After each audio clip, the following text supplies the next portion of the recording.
Okay, so what we're going to derive is the thermal energy equation.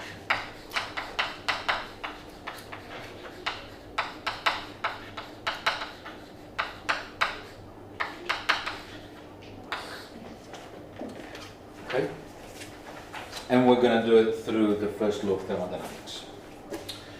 So we're going to define Q, a heat flux vector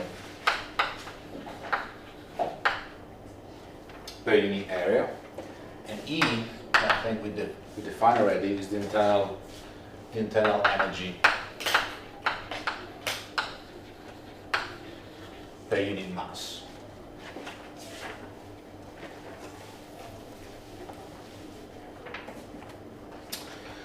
Okay, so we know that for a perfect gas, E is equal to CVT, okay, and CV is the specific heat at constant volume, and we're going to see also CP, specific heat at constant pressure.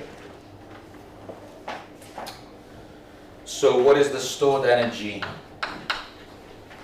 The stored energy per unit mass. Yeah. The stored energy is going to be E the inter. Because the video is. Yes.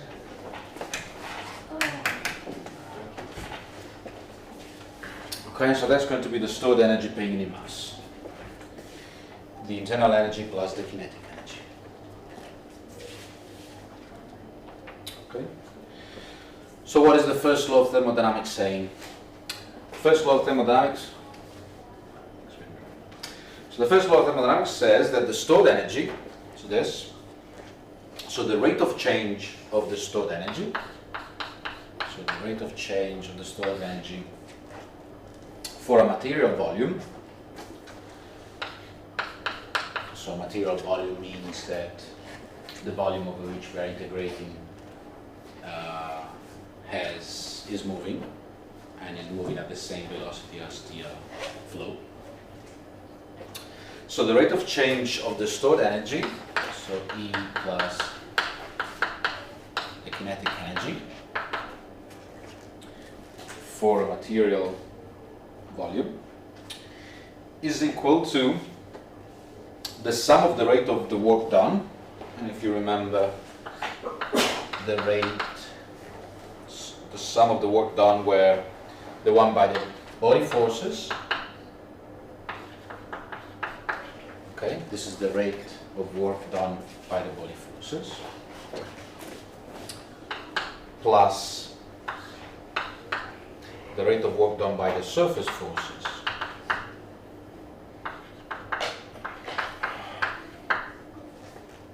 Okay, so that's the total rate of work done on the element of fluid. And the rate of heat addition.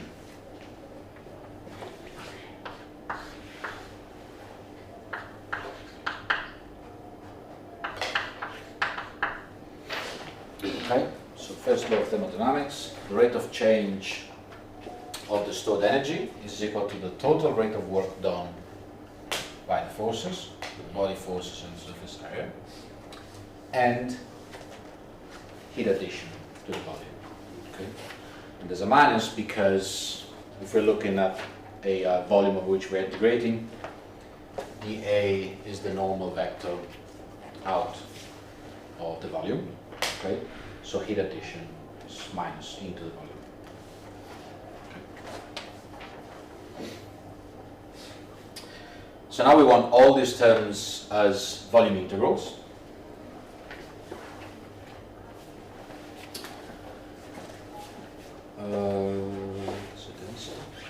Density. There's a density.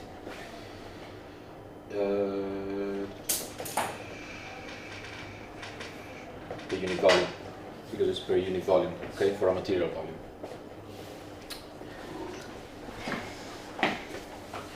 Now here we're going to use Leibniz.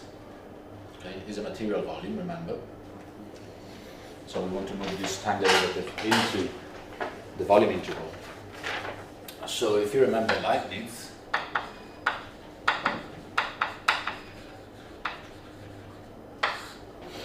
what was he saying? That the d by dt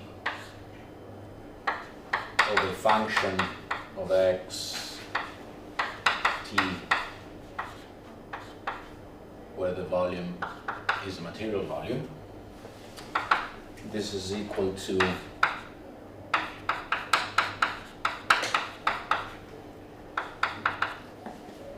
the volume integral of the time derivative plus the error integral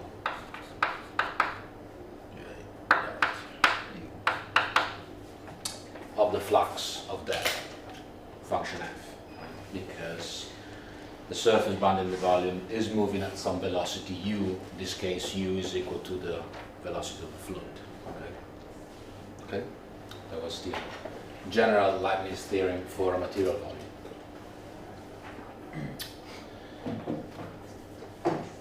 So this means that, I remember we're trying to work on this. So d by dt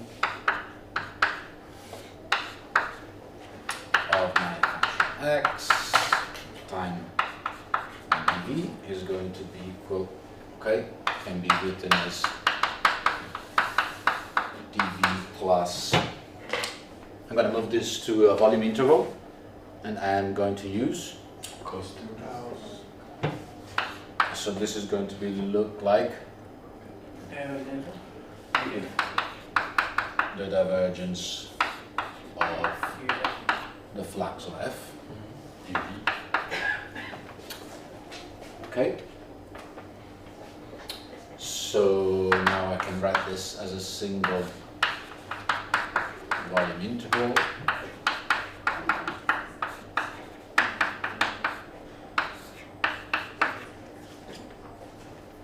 Okay, This is f of x. The second line. Exactly. second line. On the left side. Of Yeah. x.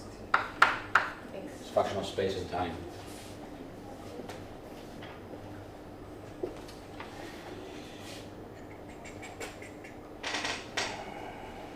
Okay.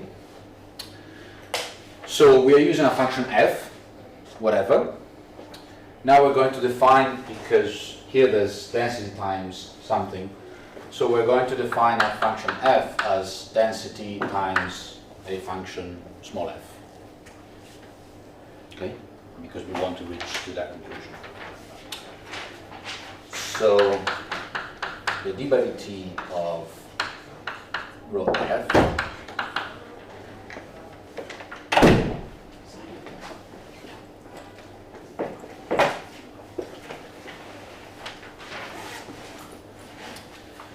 is going to be equal to the volume integral of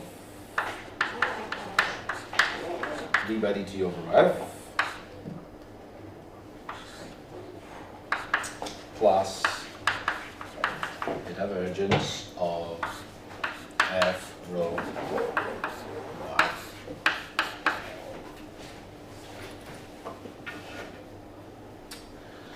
Okay, and this can be written as d by dt over f plus f xi of rho y plus rho ui.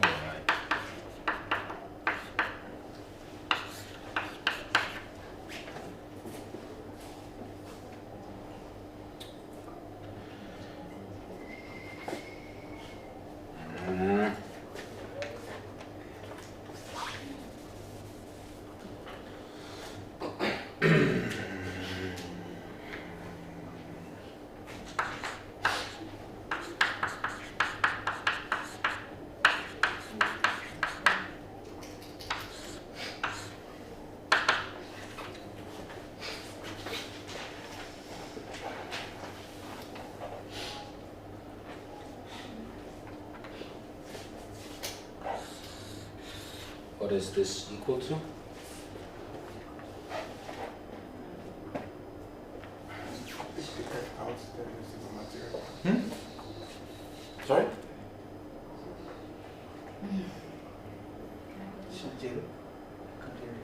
That's zero. Continuity. What was your question? No question? This is zero, okay, because of the continuity equation.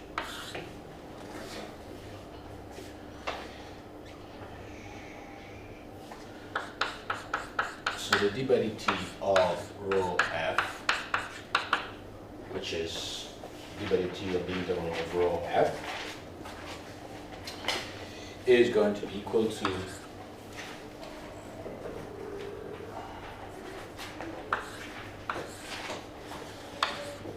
rho dt plus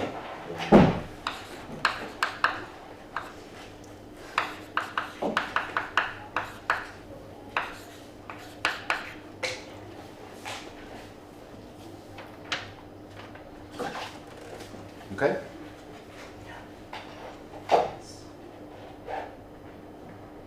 Yeah. And how can I write this? In terms of technically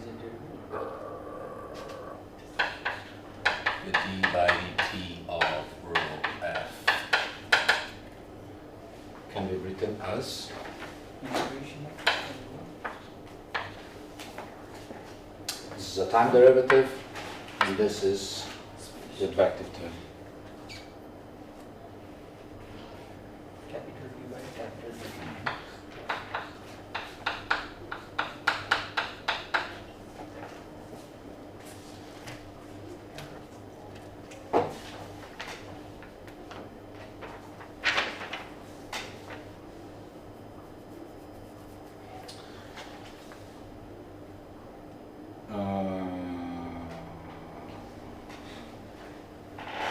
Okay.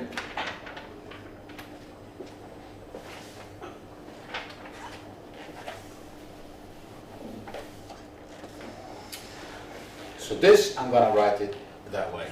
So I'm going to write d by dt of the integral of rho f, the stored energy, as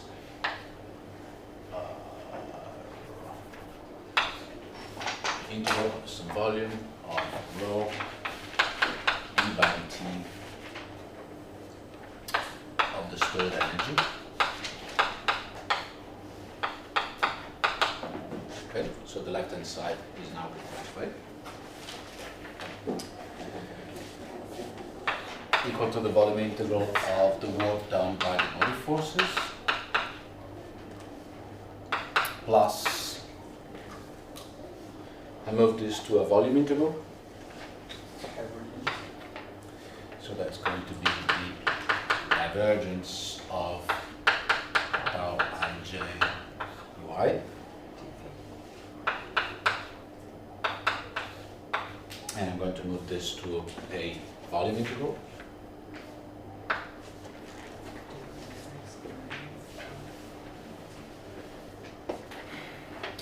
It's going to be again the divergence of the dilatation. Okay, so now I have all the terms as volume integrals.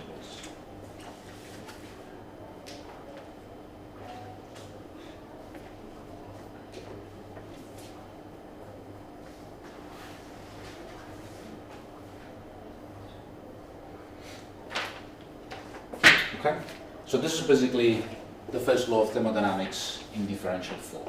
You can get rid of the volume integral.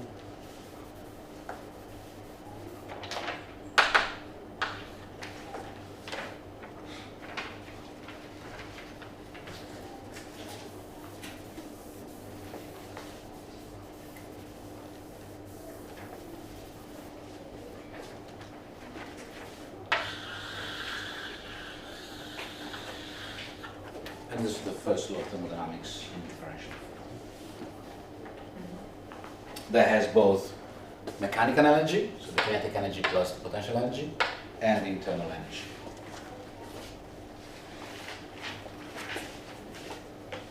And you can write this as, you know. Okay? So, yes? What is the name of this equation? Why? Name. The name of the equation. first law. This is the first law of thermodynamics in differential form. It's good to give it a name. Yeah. So the rate of change of the stored energy is equal to the total rate of work done by forces, body forces and surface area, plus any heat addition. So this equation has the mechanical energy and the stored energy.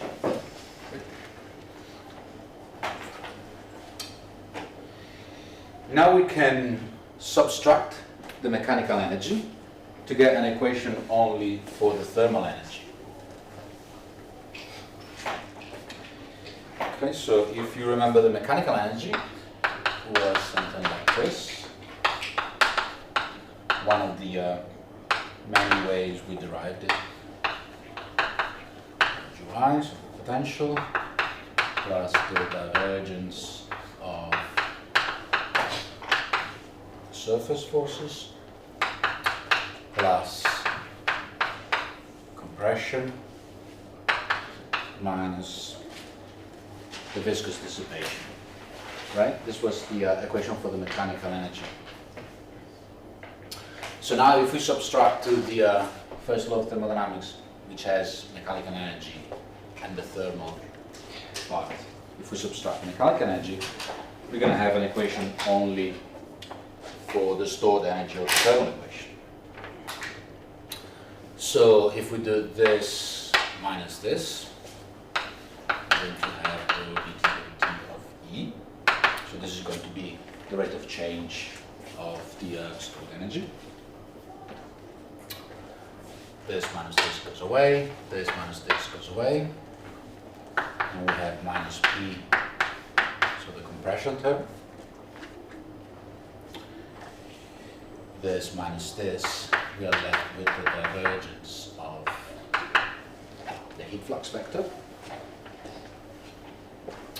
This minus this, we have plus the viscous terms. So this, to give it a name, is the thermal equation. Okay, we subtracted the mechanical energy equation.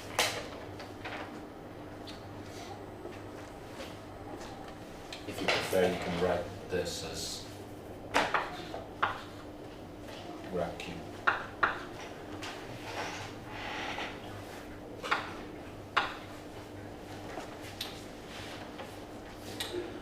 So how can the stored energy increase? So the rate of change of the stored energy is equal to the right-hand side terms. Okay. So how can the stored energy increase? Is if you have convergence of heat.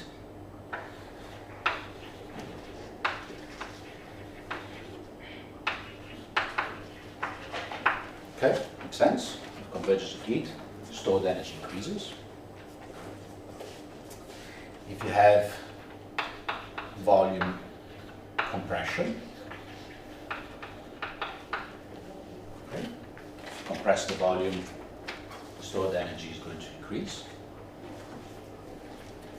And also if you have heating due to viscous dissipation. Yes. Divergence of Q or divergence of U? Sorry? Divergence of Q, yeah. In the second one last time, before the part.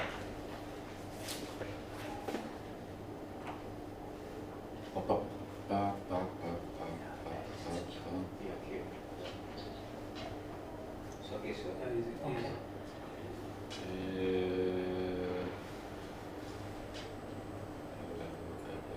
The wedges of Q.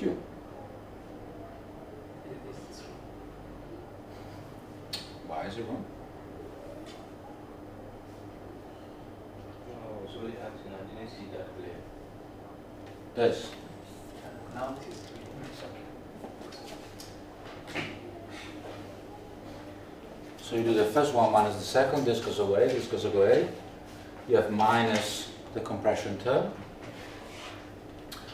plus minus the divergence of the heat flux plus the viscous dissipation. Okay. So the, Is the heat flux a vector? yes, we defined it at the beginning.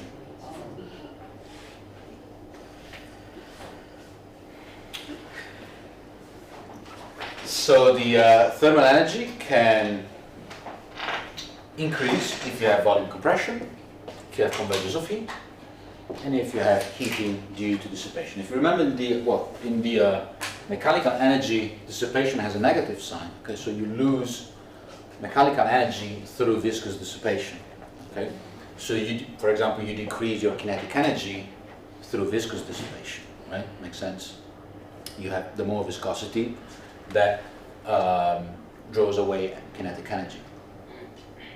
And where does the energy goes? It goes into increasing internal energy, okay, into heating up the system, for example. Okay. So adds energy to the thermal part. So removes energy from the kinetic energy and adds energy to the thermal part. Okay.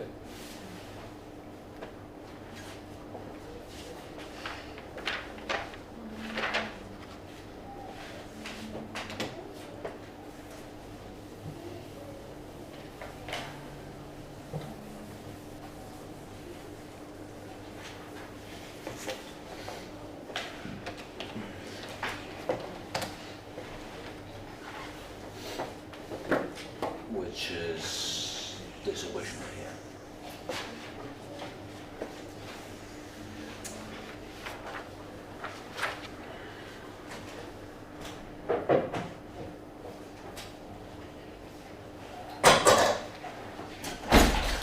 First we're going to do something else.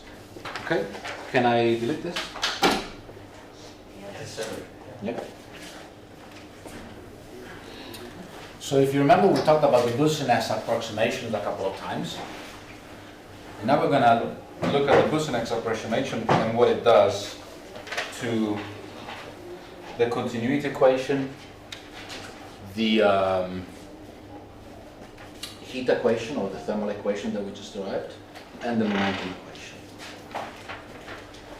And you're going to be using the Boussinesq approximation all the time. So it's good to see.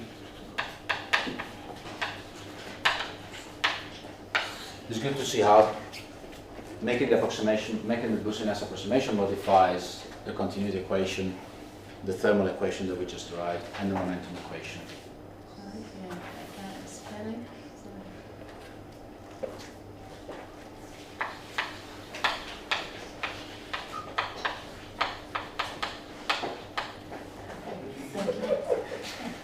Boussinesq.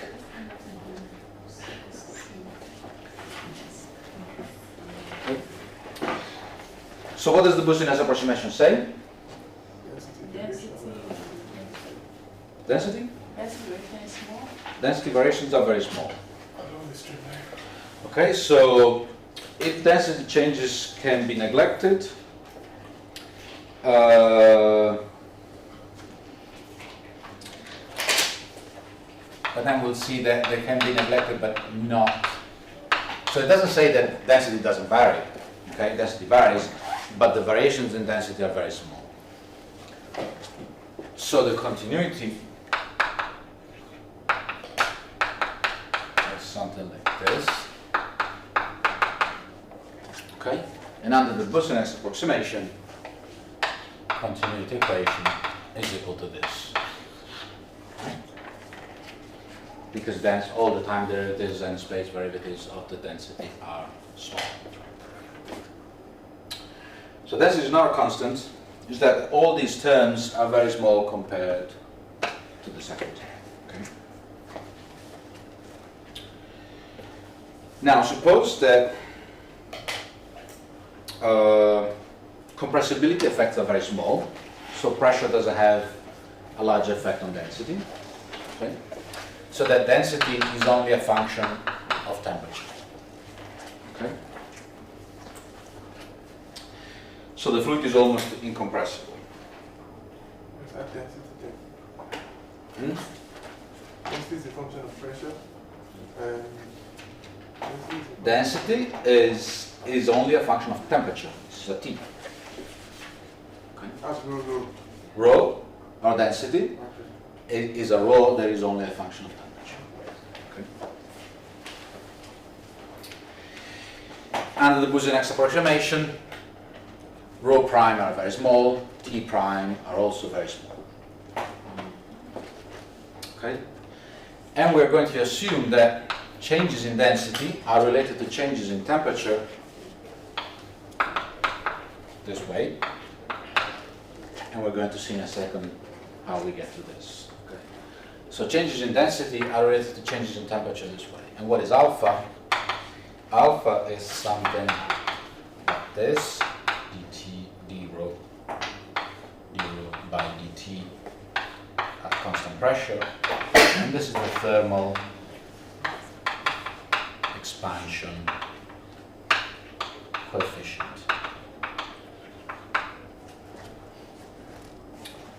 Okay? dp by dρ or D rho by dt. dρ by dρ by rho. D rho by dt. That comes here first.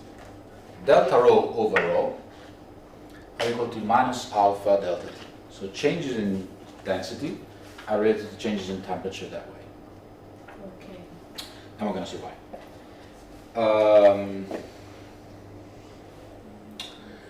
Alpha is usually, in this kind of fluid, alpha is usually something like 10 to the minus 4. 10 to the minus 4, and the units is Kelvin to the minus 1. So very small. Okay, so changes in density are going to be very, very small. How did we get to this?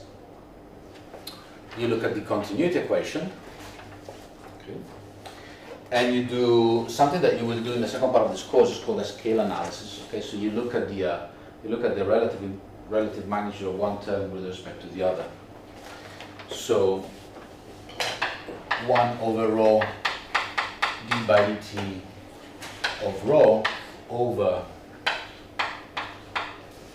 this term, okay, 1 over the other, is it going to be larger than 1, smaller than 1? Okay. So this is roughly 1 over rho. This can be approximated by the advective component d rho by dx, and this is du by dx. Okay, so you put a typical and what is the magnitude of this? This is u over rho, where capital U is a typical magnitude for u. Okay. And this is delta rho over some distance L, this delta x. Okay. So this is like you were saying, changes in rho over changes in x. And changes in x, I'm going to say that is a length L. And this is going to be u over L. Okay, so this u goes away with this u. This L goes away with this L. So this is delta rho over rho. Okay. And we said that that is equal to minus alpha over delta t, and alpha is very small, so that changes in rho are much smaller than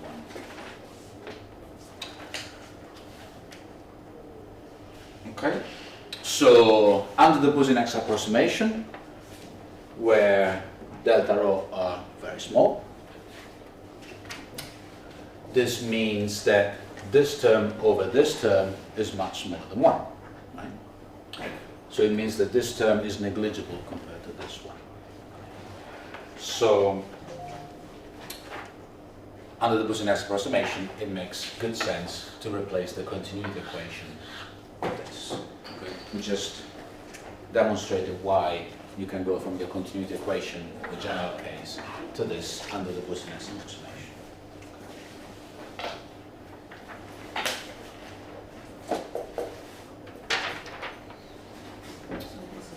Okay, so under, it's hot in here. Huh? Yes. I think Can you open the window? It's not me, huh? it's too much.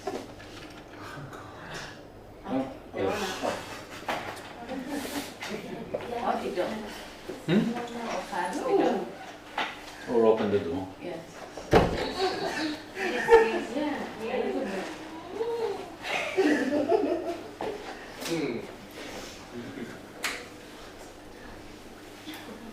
Okay, so this is what the Boussinesq approximation does to the continuity equation, which is something that we knew.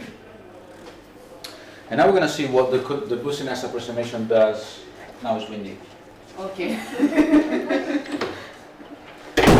And now we're going to see what the Boussinesq approximation does to the thermal equation, which is what we derived a few minutes ago.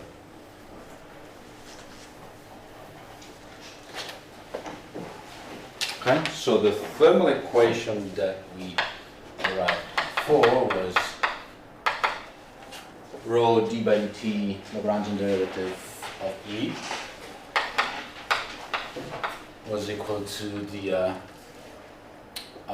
heat inflow, the compression term, and the viscous dissipation term. Right? This is what we did 5 minutes ago.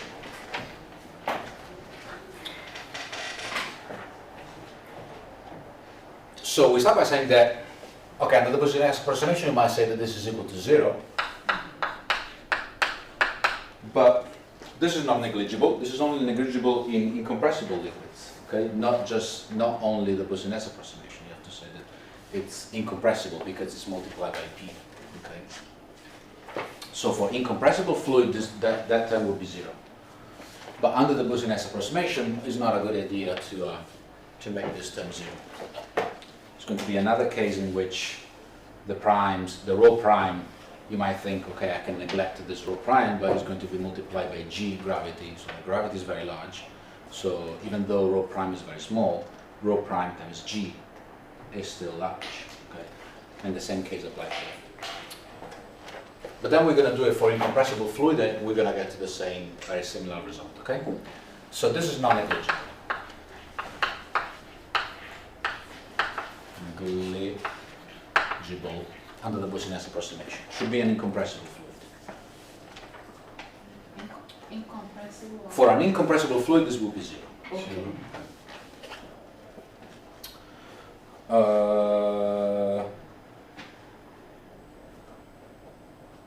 Okay, so the continuity equation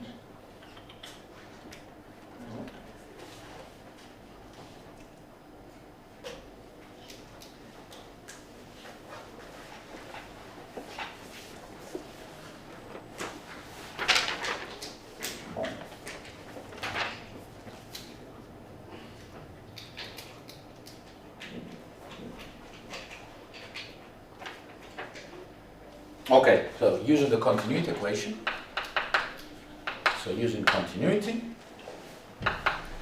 this term minus p divergence of u is equal to p over rho d rho over t.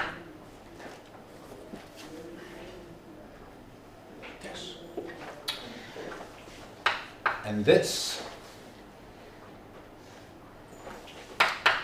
is p over rho d rho by dt constant pressure dt by dt.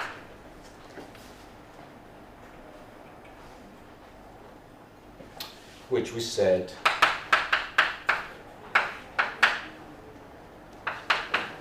was equal to this. Is that Diploma zero? D rho by dt. Okay. For a perfect gas, what is pressure for a perfect gas? Should know this. Okay. And then you know that Cp minus Cv is equal to R, constant volume, constant pressure. For a perfect gas, alpha, this thermal expansion coefficient is 1 over T.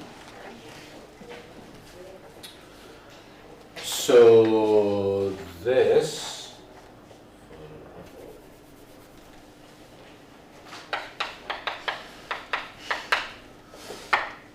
this now becomes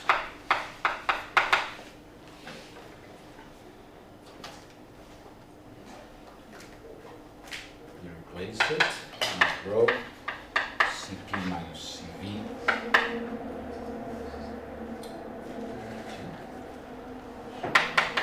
1 over T, which is the alpha, dt by dt. Okay? Just replacing for a perfect gas. This, of course, goes away with this.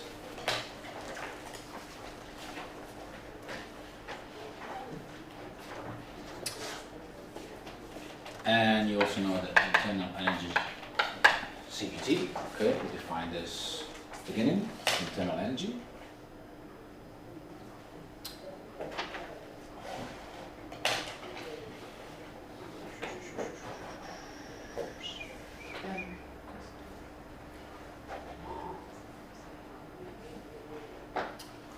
So my thermal equation, yes, is that a question? Yes. Under continuity, P over rho, di rho dt, dt over t. Why do we have dt over capital dt? I'm confused.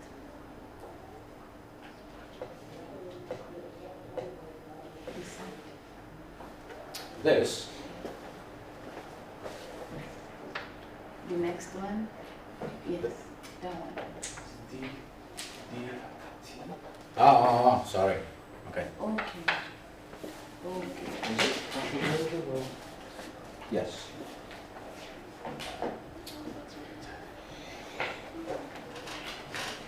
Okay, so the thermal equation now becomes rho Cv. Okay, I'm replacing the internal energy.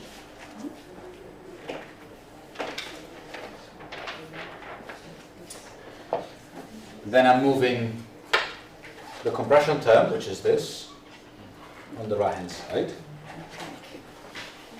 So plus rho Cp, and then this is a plus, so I move it to the other side, it is a minus, rho Cv. Okay.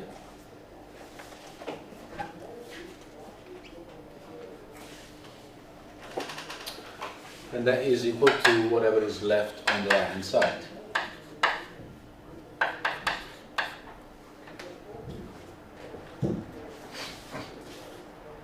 Okay, I'm replacing this term.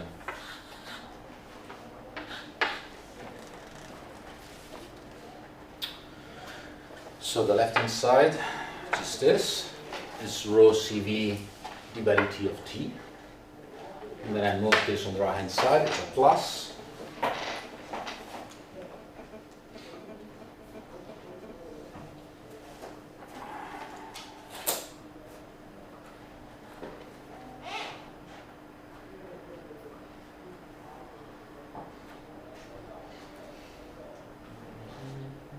Oh yes, because it's a minus, okay. So move it on the other side, so this is a plus. This was a plus, so it becomes a minus. Equal to whatever is left on the right hand side.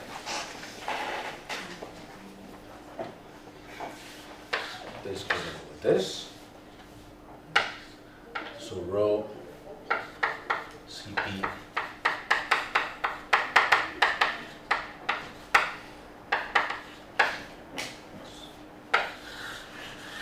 so So this is my new thermal equation under the Boussinesq approximation.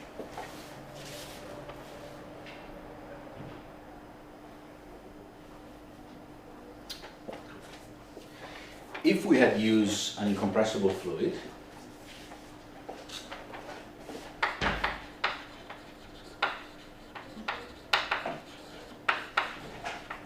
for an incompressible fluid, this is equal to 0.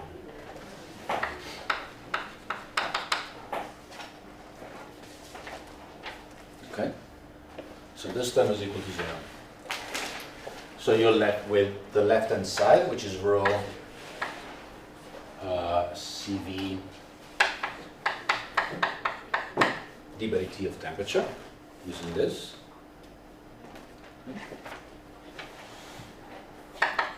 Equal to, okay, which is basically the same thing, but one is a constant pressure, the other one is a constant volume. For an incompressible fluid, you have the heat capacity of constant volume. Okay, so this is what the Boussinesq approximation does to the heat equation.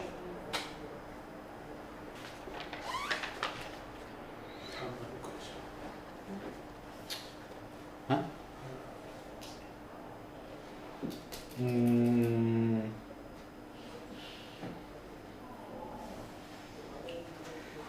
We have the viscous terms here, right? We have the viscous dissipation term. And now we're going to show that under the Boussinesq approximation, the viscous dissipation are negligible as well, okay? Because again, they're very small compared to the other terms under the Boussinesq approximation. So we take any of the two, and we compare the viscous dissipation term to the left-hand side. So how big is the viscous dissipation term compared to the change in temperature in the thermal equation? So we look at this over rho Cp. Okay. Is this larger than 1? Is this smaller than 1? Much smaller than 1. So we can approximate this to, if you remember, when we defined the viscous terms, there were two terms. One was twice viscosity Eij, Eij. Okay. And then there was another term that involved this. Okay. But yes, Please, why are we using CP now? you can use CV, it doesn't matter.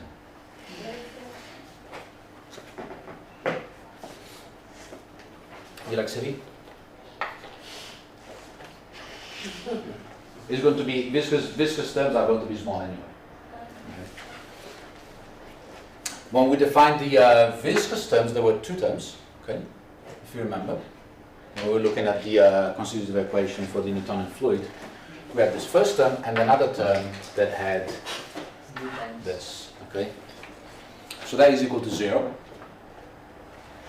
and then we have rho CV, and this can be written as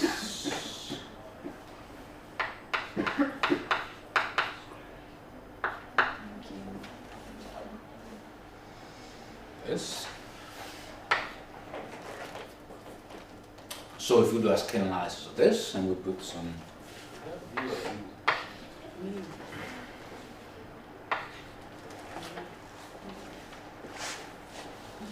okay, is the advective terms in the Lagrangian derivative. So this, how was it called, this tensor? How was this tensor called?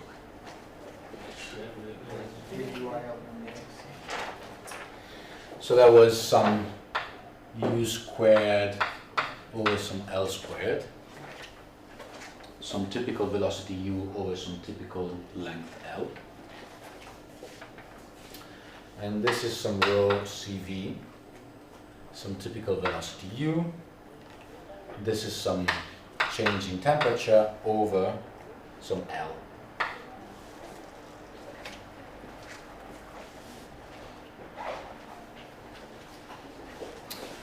This velocity goes with this, and this goes with this length scale.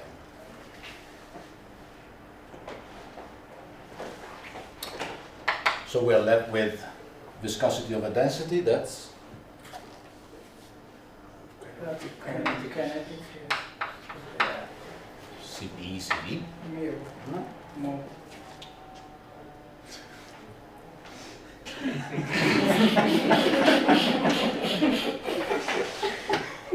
Whatever.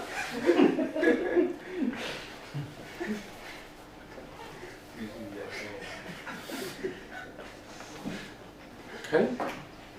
And then we're left with a U over some changes in temperature L. So this is if you do a ratio between the viscous effects and the left-hand side, so the changes in temperature. Okay. If you put some typical numbers there for incompressible fluids, for nu, CV, some typical velocities, some typical length scale, and some typical changes in temperature, this is roughly 10 to the minus 7. So, in this case, we do not consider the changes in temperature with the time, because dT upon dt is directly equals to the advective. Yes, so we just looked at the advective. So we consider the changes in time are small compared to the advective terms. So we just looked at, we did it before as well. It's cold now. Nice cold. Yes. At least we have some fresh air. Okay. So this is telling us. Is it dimensionless? We have seen it. This scale analysis. Scale and Okay, so this is telling us that it's safe to neglect the viscous dissipation for this kind of fluid. Okay, they are very, very small compared to the changes in temperature. So we're going to neglect the viscous dissipation.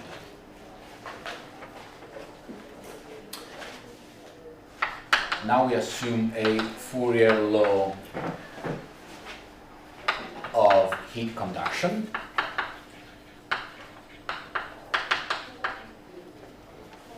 Which says that Q is equal to some minus kappa grad T.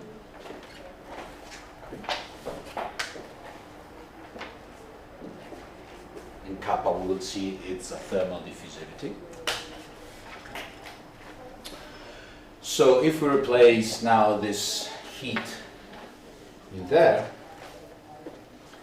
we're gonna get rho CV d by dt of T equal to now just this term.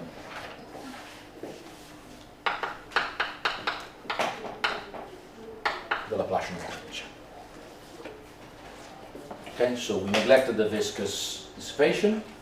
We assumed a Fourier law of heat conduction to give an expression for the heat flux vector.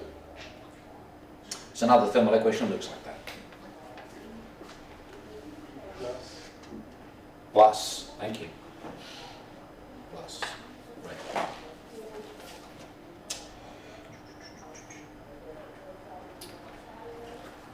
And you can also write this as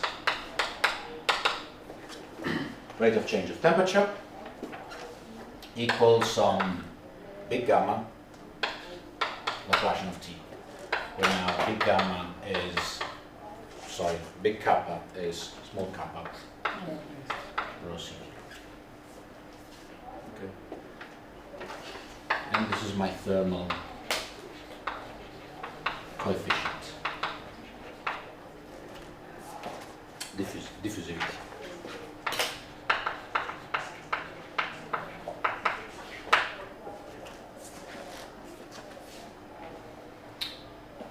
And this should ring a bell if you remember the advection diffusion equation. Yes.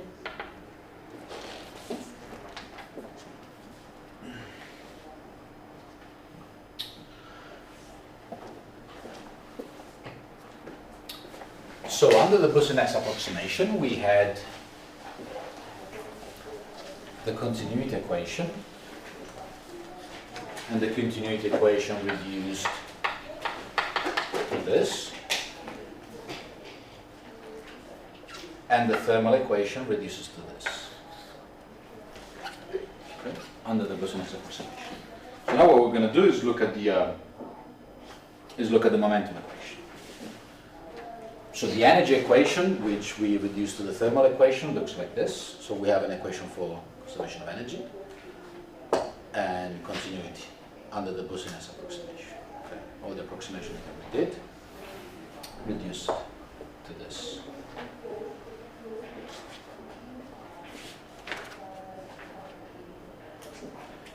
So now the question is, what happens to the momentum equation under the Boussinesq approximation?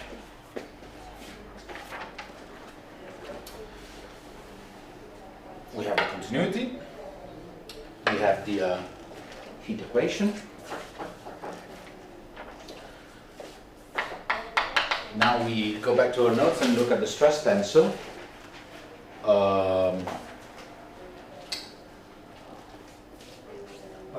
The constitutive equation for a Newtonian fluid was something like,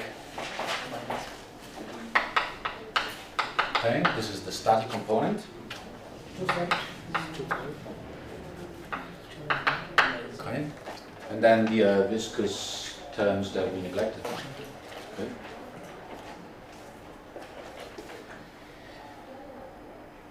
Now the momentum equation that we have looks like this at the moment, minus grad P plus some rho G plus the viscosity term, right? This is the momentum equation, the Navier-Stokes equation that we derived a couple of lectures ago. And now we're going to do the Boussinesq approximation to this momentum equation. So we're going to say the density is equal to some rho naught plus some rho prime. Okay? And we're going to say that rho prime is very small.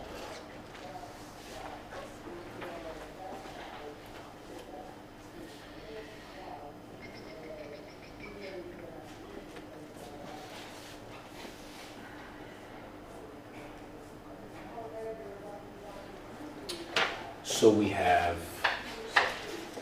rho 0 plus rho prime du by dt is equal to minus dp by dx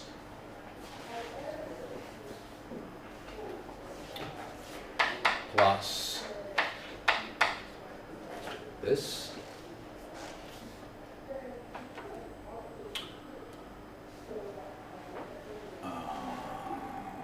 okay, how am I going to do this one by one? Okay, yes. Okay, so here I have two terms. I divide each term by rho naught. Okay.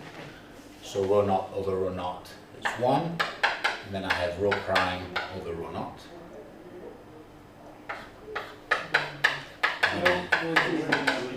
Huh? What? Rho G. One term is left. This is the X component. Okay. There's no rho G. Okay. That's why I'm doing one by one to show you the difference with the Z component. Okay. Minus 1 over rho naught dt by dx plus 1 over rho naught. Okay.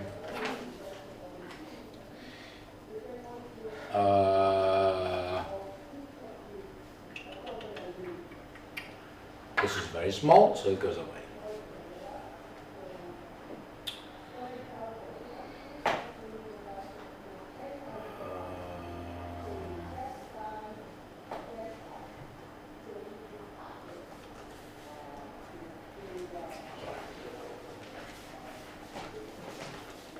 You do the same thing for the v component, so you're left with dv by dt minus rho naught dp by dy v. Okay. Yeah? No? Yes. And then the vertical component. The vertical component, what do we have? We have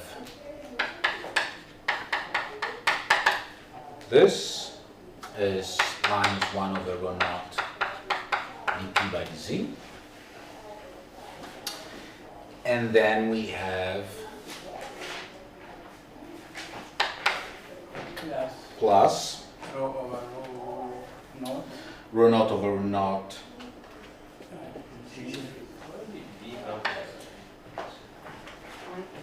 where is what? V. Okay, it should be E, right? The y component. This is the x component, this is the y component, and this is the z component.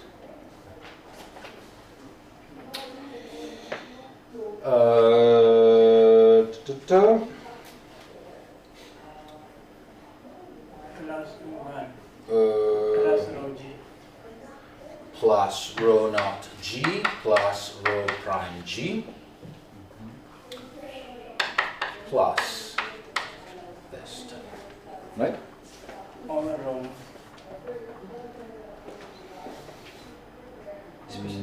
Only for z expression we have to divide by. Not yet, not yet, not yet, hold on.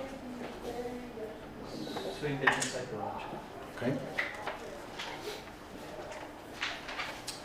So now what we're going to do, you might be tempted to say this is small, okay, because rho prime is very small, but g is not small, g is very large in the vertical component, okay. So this term cannot be neglected. So we said that the density is equal to some rho naught cross some rho prime. We're going to say that in the vertical component we can also decompose p with some p naught plus some p prime.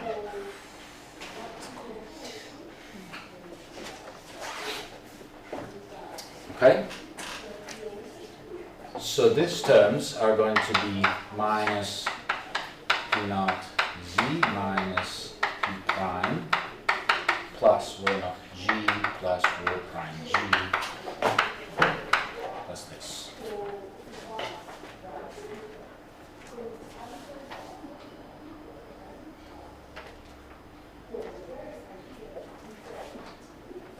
Yes? Do you remember the expression for the hydrostatic pressure? dP by dz equal to minus rho g. So this term and this term are equal to 0.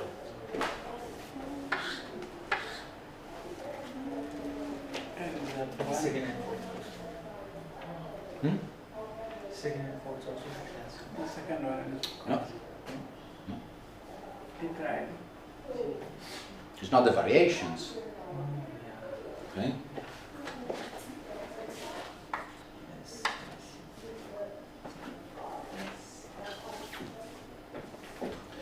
So now I can divide by rho naught.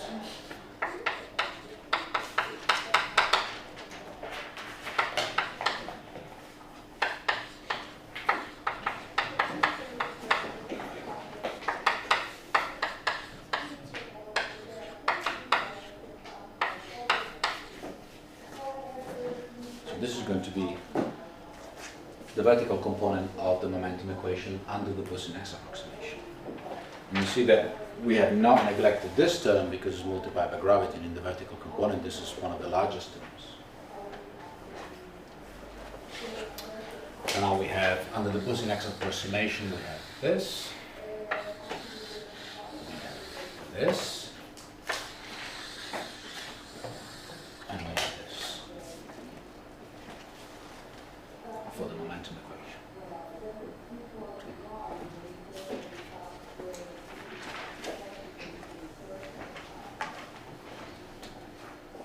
So now the set of equations for a Boussinesq fluid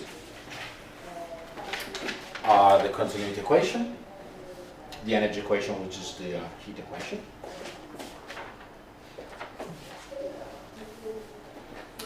and the momentum equation, which is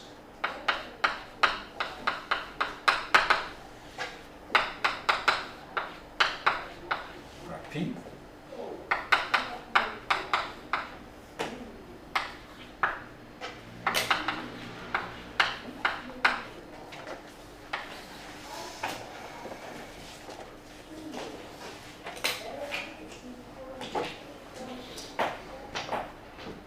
Okay, so these are the set of equations that you have to use for a Boussinesq fluid. The momentum equation, continuity, and conservation of energy or thermal equation. So this is a fluid that is, we said is under the Boussinesq approximation, is also incompressible.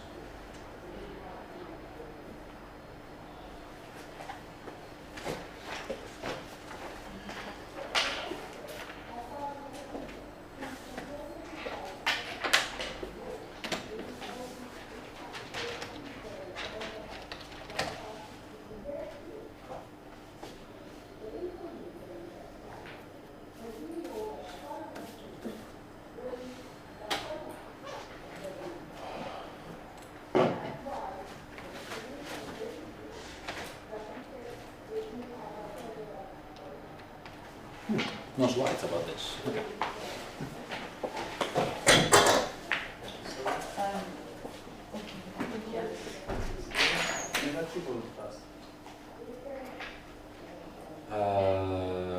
So that they can go away.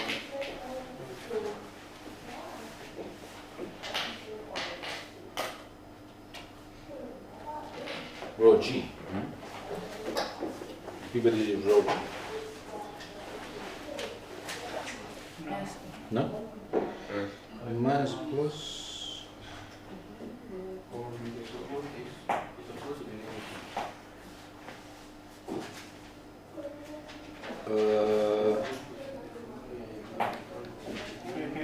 Decreases with height. So.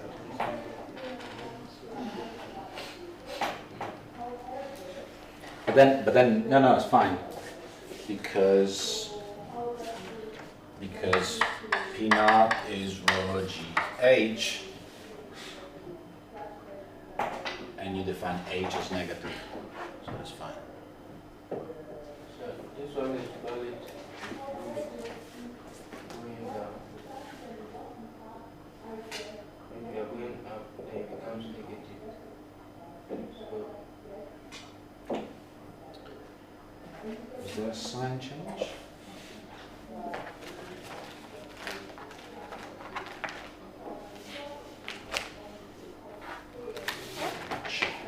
static equation for the identity of negative. The second one, Let me check. Forgot. The PVTZ is minus rho G, yeah.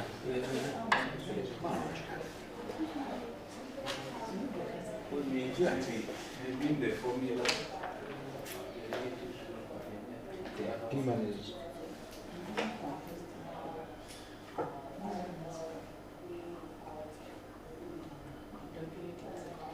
D.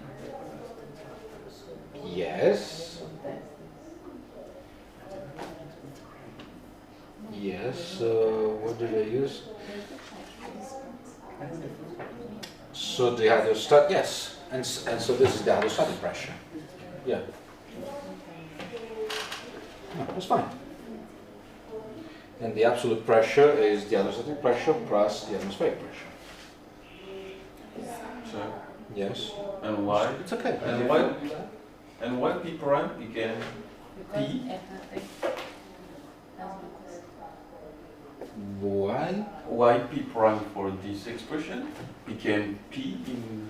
We just dropped the prime because it's the only term left.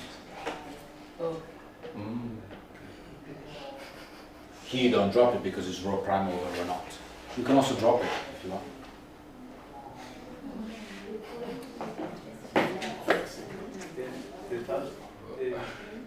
that term is in negative so that they can go around.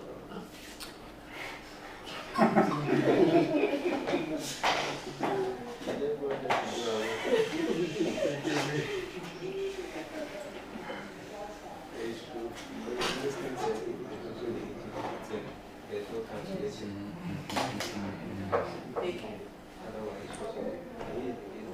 So P of D is average pressure, yeah. So it is constant and variable constant with respect to z is 0. Independent, I think it is independently 0. And Independent of 0.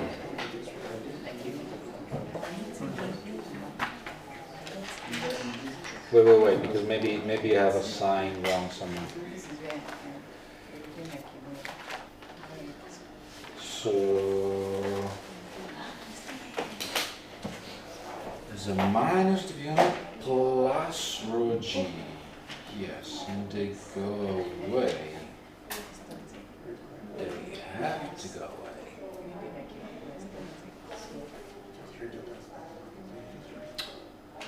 Why did they go away?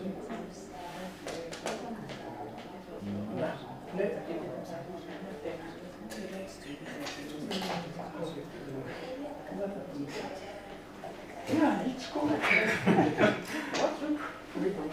Minus rho on both sides, then that will be 0. They have to go away. I think we can just look at it first class and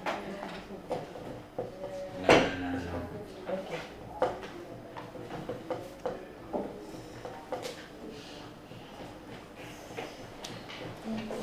It's a minus and it's a plus, right? Switch.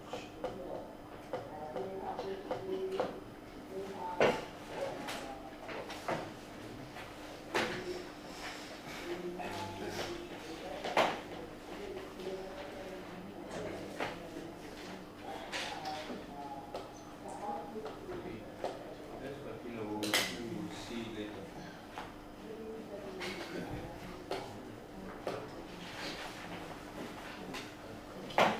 P was P naught plus P prime.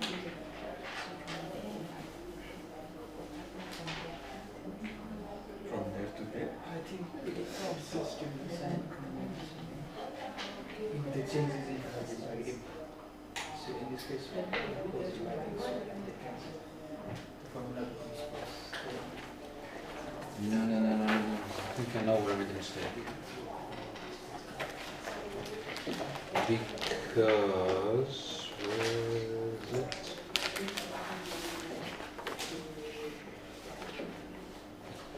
I cannot go away without.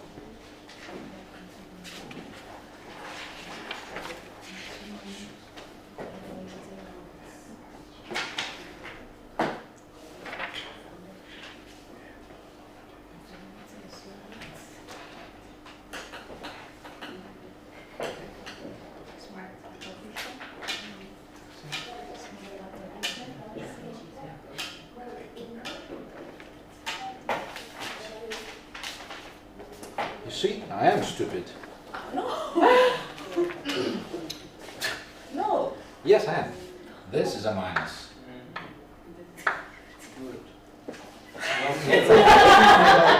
That's a minus. So you can go away now. That's a minus because it's the vertical components. That's minus GW. Okay.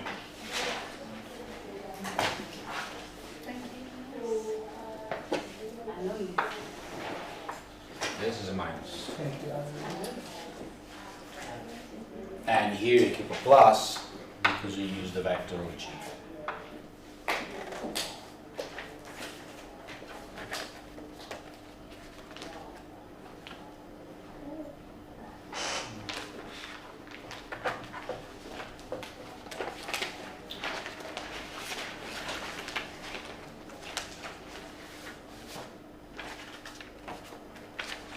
Now I feel better. Okay, but it had to go away. So. Good. So now what we're going to do is go back to the energy equation. that we derived.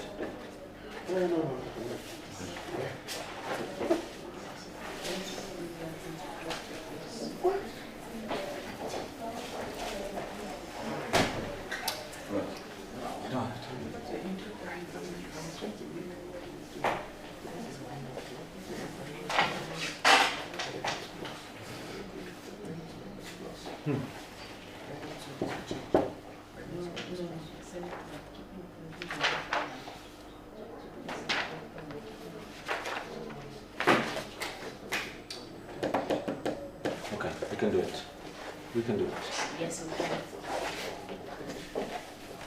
So an application of the energy conservation is what is called the Bernoulli equation.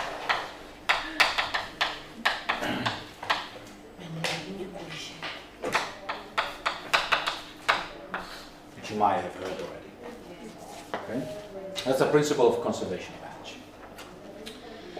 Again, it's not a separate law. We derive it from the momentum equation, and we're going to use the Euler equation.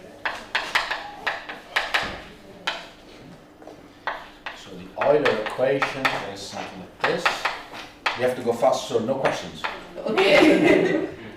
Well, unless I make another We'll start it mistake. for Monday. Unless I make another mistake. Okay? GZ, see the minus? Is that J? You should know what it is, it's in your notes. Said no questions. This is J, yes. I'm just repeating the Euler equation. You have it in your notes, so if I make a mistake, just change the signs and the indices appropriately. The important thing is the message. So the only body force that we have is gravitation. Okay, minus gravity z. This is the only body force. Now we're going to check. So this is the Euler equation. We're going to look at the advective term, and we're going to rewrite it in many ways. Okay, so uj. This I can write it as uj.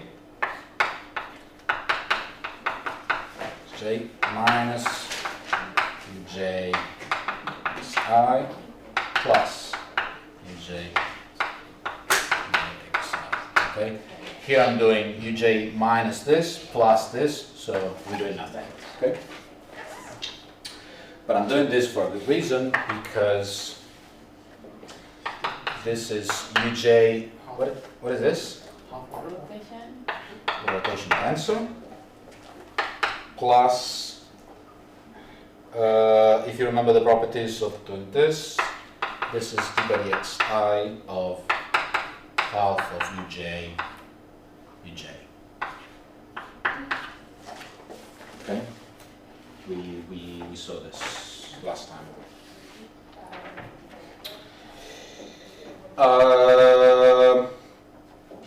The rotation tensor, we also saw that you can rewrite it with the alternating tensor. So this is minus u j epsilon ijk, the vorticity vector, plus uj.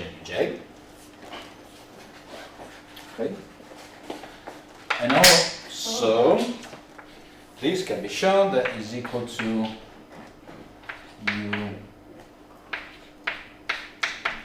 We can write it this way. I think I didn't demonstrate it, but I told you.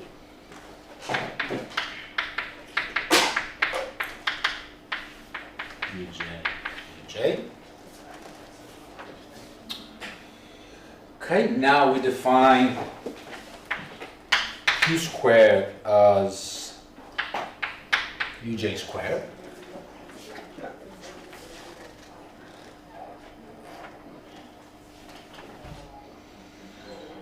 So that my Euler equation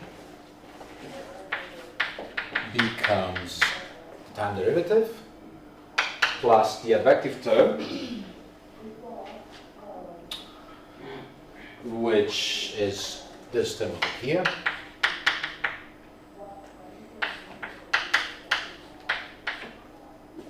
plus the other term that I will write at the end.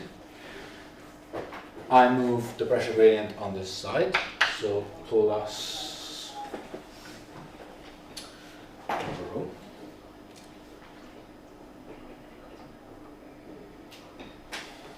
Yes, 1 over rho, the pressure gradient.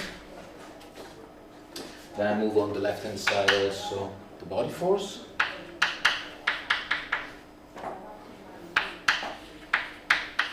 GZ, okay. And I take on the right hand side the vorticity.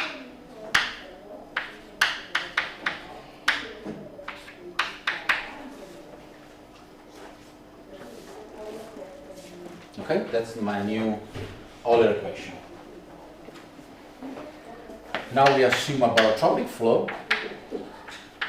Barotropic flow where density is only a function of pressure. A density that is only a function of pressure is called a barotropic flow. Density is only a function of pressure. Okay. Okay? It's not a function of anything else. So this term over here can be written as the integral of dp over rho. And you can show it by yourself if you want. You can go back from this solution and you will find this. Okay?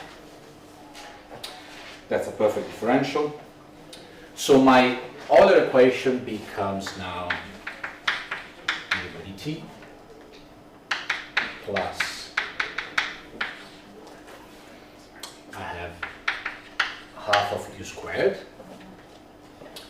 Then I have this term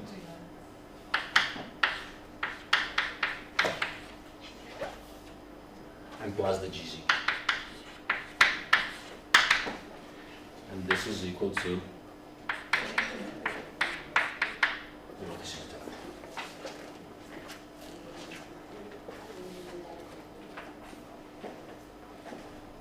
Okay. Now we're going to define all this as B. That is going to be the Bernoulli function. Okay? That has those three terms. One basically is the kinetic energy, the pressure energy, and the potential energy. Okay? So this can be written as d by dt plus graph E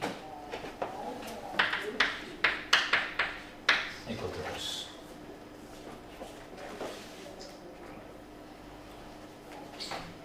So this is the new version of the Euler equation.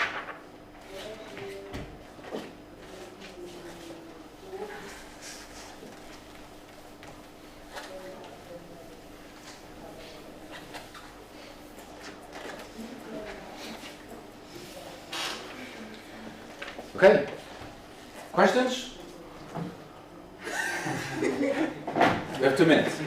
No, seriously, I mean, the Euler equation, we just rewrote a couple of terms. We used the barotropic flow, so density is only a function of pressure. And so this is the new form of the Euler equation. Now we're going to have 2 cases, so we're just going to do one. No, 2 cases. Okay. So first case, we're going to consider a steady flow. For a steady flow, the Euler equation is going to become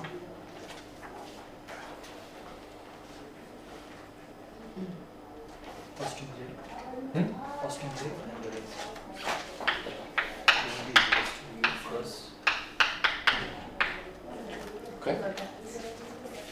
For a steady flow. Now this is a vector that is normal to the surface B.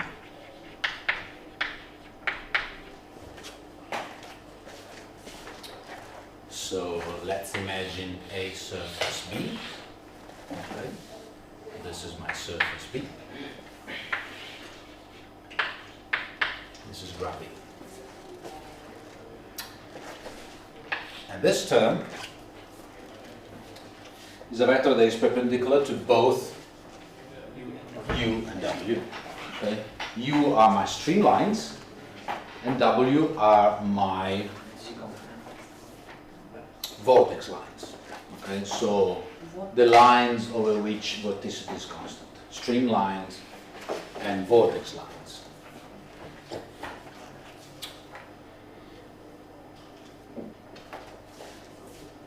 On the B surface. Okay, so this, for example, is my streamline, and just an example, these are my vortex lines.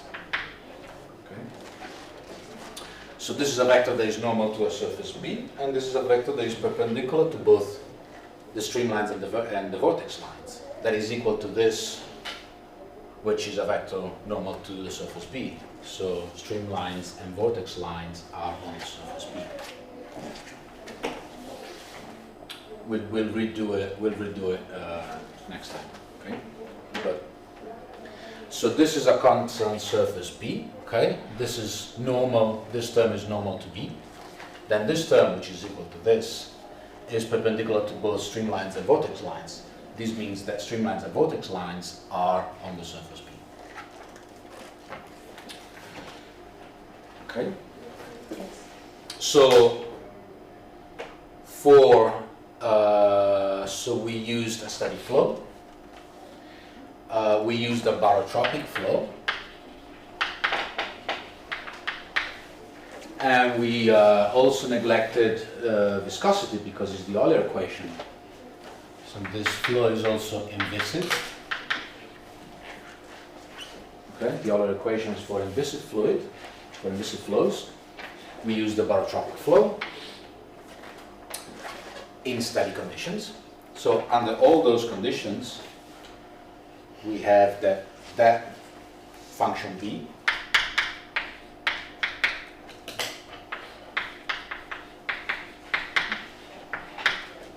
which is my B. All this is going to be constant along, okay, that's B, okay, so that's constant along streamlines and vortex lines, okay, so that's B, which I have called a surface B. So this has to be a constant along all the streamlines and vortex line. You are on the streamlines, B doesn't change, it's a constant. You are on the surface B, on the plane B. You are in this vortex line, B doesn't change. You are on the surface B, so B doesn't change.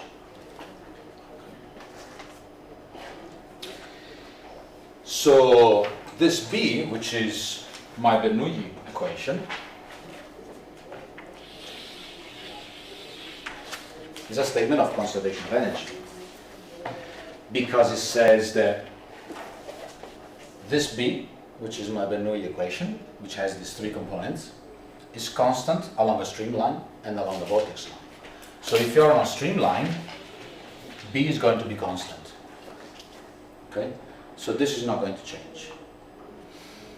So for example, if GZ changes, one of these two terms will have to change in order to compensate so that B remains a constant. Okay? So the total energy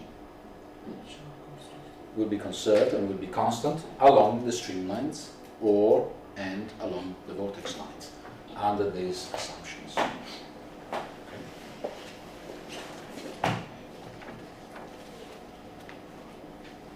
We'll do the examples next time. Okay, so it's just another statement of conservation of energy under a few assumptions. Steady flow, barotropic, and inviscid. Energy is conserved along streamlines and vortex lines.